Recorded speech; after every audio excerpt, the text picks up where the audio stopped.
வணக்கம் நண்பர்களே.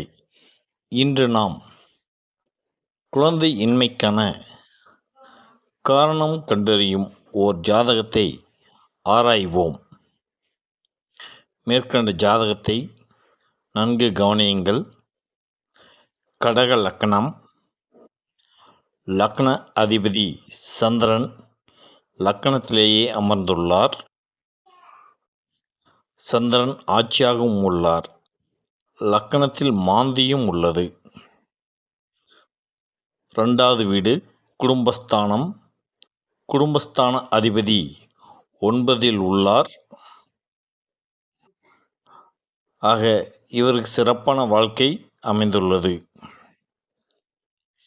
குழந்தையின்மைக்கான காரணம் என்ன? குழந்தைக்கு நாம் முக்கியமாக பார்க்க வேண்டியது 5ஆம் இடம் ஆகும். 5ஆம் வீடு புத்திரஸ்தானம். அதில் ராகு அமர்ந்துள்ளார்.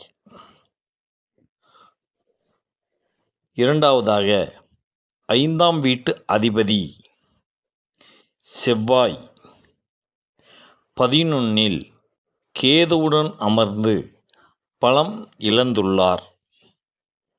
மேலும் 5ஆம்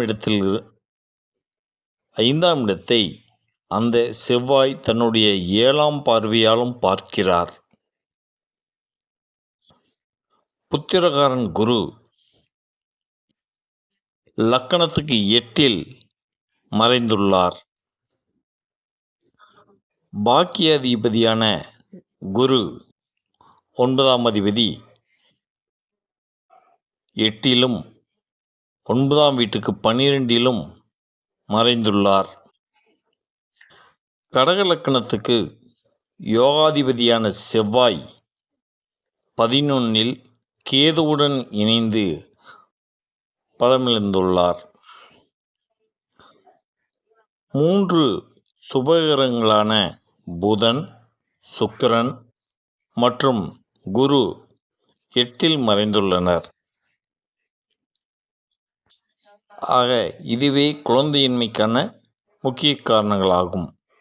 5ல் ராகு அமர்ந்ததும், 5ஆம் வீட்டு அதிபதி கேதுவுடன் இணைந்ததும், பாக்கியாதிபதியான குரு புத்திரகாரனான குரு 8ல் மறைந்ததும் இவருக்கு குழந்தையின்மைக்கான காரணமாக நாம் எடுத்துக்கொள்ளலாம்.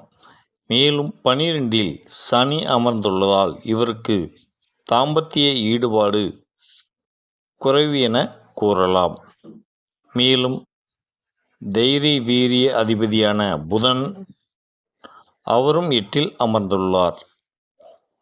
இங்கு 3ஆம் இடமும் பலமிழந்துள்ளது, 12ஆம் இடமும் பலமிழந்துள்ளது, 5ஆம் இடமும் பலமிழந்துள்ளது. மேற்கண்ட காரணங்களால் இவருக்கு குழந்தையின்மை ஏற்பட காரணமாயுள்ளது. நாம்